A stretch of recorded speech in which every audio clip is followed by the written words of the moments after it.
Aesthetically, technology, and even luxury, Buick has just upped their game a lot. It's a comfortable vehicle. It looks very performance driven, and it shows that Buick is improving. And Buick used to be known to be luxurious and sporty because they had performance variants that were just underneath Cadillac. I'm Anthony from Hawkeye Rides, and Coast Buick of Port Richey has given us this cherry red tri-coat over ebony to showcase you. The ST is the sweet spot. That means sport touring.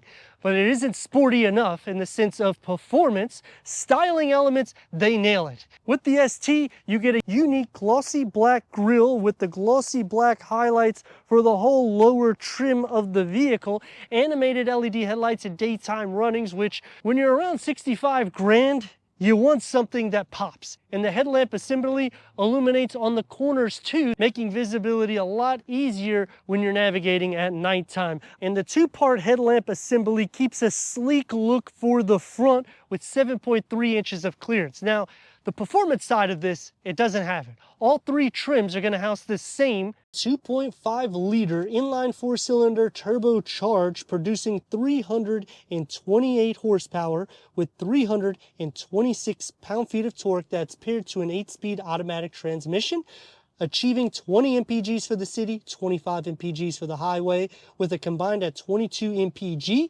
reaching 60 between 6.8 to 8 seconds, with a top speed limited to around 131 miles per hour. In dropping the V6, we only gained 1 mpg more for the city and the highway, so it wasn't really something that helped that much. Considering this is a larger vehicle from the width, the height, the length, it also weighs more than the prior gen. 255, 5520 on all four corners, and these are unique to the ST trim. You get the glossy black highlights around the fenders, the lower skirt. ST badging gets the gloss black, as well as the side view mirror around all the window trim, as well as those roof rails.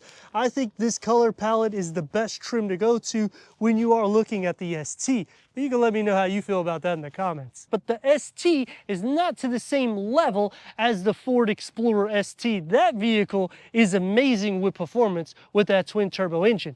I would like to see that with the ST here, because that's what it means, sport touring. They should give you an option for a different engine when you go from this trim into the Avenir.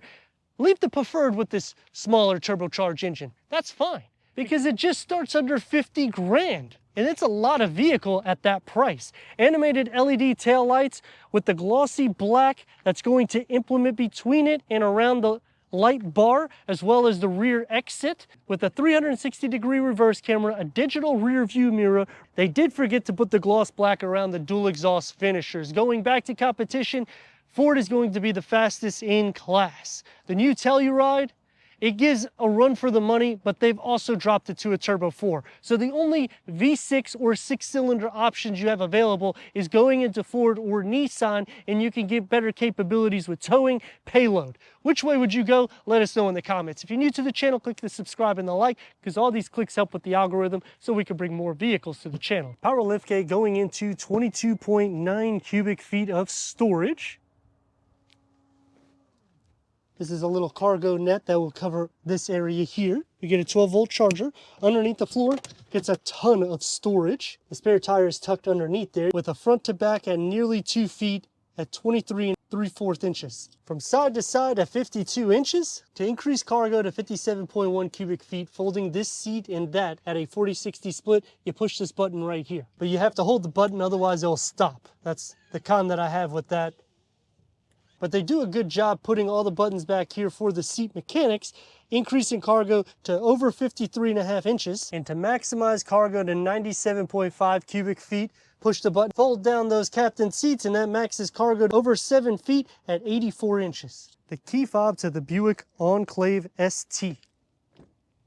Power seat adjustment for the front. Heated front seats, that's standard with this leatherette seating. ST emboss, contrast stitch in piping. It's perforated, but it's leatherette. You can only get leather when you go into the Avenir. The power pack adds the memory for the driver and the heads-up display. Bose sound system, but you can't get the premium that's only in the Avenir. And you'll lose 2 power seat adjustment on the passenger side. Ambient lighting, that's going to be standard on all three trims. You have this satin aluminum or carbon fiber look that comes into play. The glossy black is going to be around the air vents, and you still have physical buttons here with a full pass-through. I'm at 6'3". Leg space, I have about 6 inches here, and I have an additional 5.5 inches here. There is a 12-volt tucked underneath there with a standard wireless charging pad and an area for your key fob, and the glossy black is going to surround. Let's fire it up.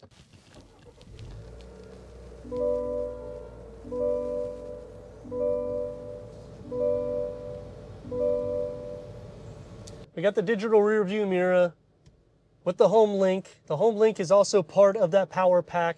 Auto dimming rear view mirror, LED interior lights. You get a large panel moonroof, but this is something you have to option. Buick sound cancellation is found through the interior of the cabin in this enlarged screen configuration with wireless connectivity like your Apple CarPlay, Android Auto, Sirius XM, AM, FM, streaming Bluetooth audio. Try climate control setting because we have climate control in the third row. You still have a physical knob here to control the sound system. And it's going to be more firm even though this is wrapped. It opens up into a storage tub that opens up into a storage pocket that's pretty deep. With the digital key, the Avenir will say Avenir on it. Leg space for the driver, 6.5 inches. On this side, I have about 7 inches with a wrapped steering wheel, flat bottom. The only way you could get this is on the ST. Multi-function, you get the paddle shifts. The gauge cluster is a digital reader that can go through an array of different content for the driver, and you can also put that navigation. The door card and dashboard, it configures it together nicely. It just, the top portion pretty much all around the vehicle is harder aesthetics. And for me, that's a no-no when you're spending near $60,000. Headroom isn't bad. Going back to the door card, only one touch up and down for the driver window, which is also a con. This is wrapped, so that does help making it a little bit more soft. Otherwise, everything is pretty firm with a medium storage pocket and a beverage holder carved out. With the full pass-through 12-volt and your USB ports tucked right there. For the second row, this is the opening that you have for the captain seat configuration. Heated seats is only on the Avenir. Ventilated and massage seats in the front, only on the Avenir. The door card is going to be the same as the front. So you have that satin aluminum. When you go into the Avenir, you have little dots here because it's perforated, soft because they've wrapped it and they put a little cushion here. Otherwise, all hard materials with a smaller storage pocket. ST plates sitting behind me. I have about 4 inches here and around 4.5 inches here. With the third climate control, home plug, USB ports, storage beyond both of the front seats, air vents, those LED lights. You sit up higher than the front, but I still have a substantial amount of headroom with cup holders here in the center, and you can also adjust these forward, which would make my knees against the back of the front seat, but then it gives optimal space to the back seat. I have a family of 5, so I would be using the third row. Push the button, slide it forward, and that gives us about 17 inches to get in to fit 3 more, but for me, I would only need 1 to fit back here. Charging, it's going to be taken care of, and it's on both sides with 2 areas, maybe for a cup, beverage, I don't know, whatever the heck you want, because they're square. Slide this back so we can see that knee space. Ugh. My knees are completely against it, so there's no need to take a tape measure out. Headroom is sufficient though, and that's because they carve it out, putting the air vents here, and even though you got the panel moonroof, it doesn't affect the third row. Sitting into the center, nobody at 6 foot should be back here. If the seat is reclined, no way. Even with the seat in that position, that's literally the way I would have to sit. Butt, feet, leg, shoulder space, it's gonna be shared. This bulges out also. And even though you have 19 inches from side to side, you just need somebody that's gonna be shorter to fit back here. Turn radius at a stop point. It's gonna be about 3 lanes. And what I'm gonna do is go here about 20 miles per hour. Now we're gonna gas.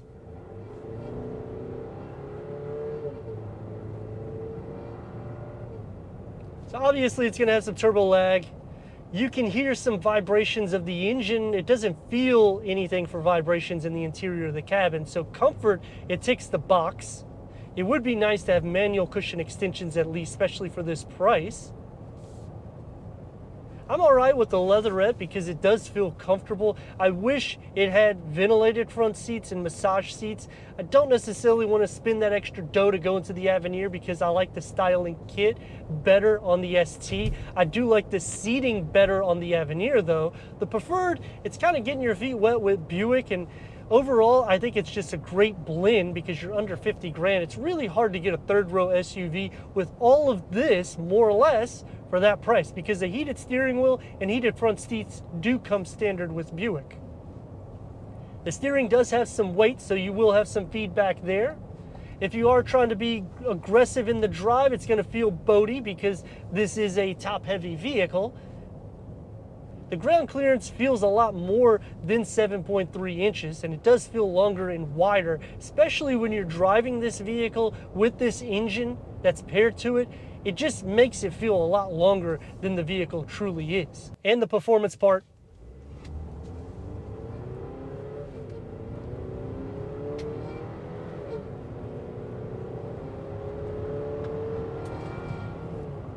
And the brakes.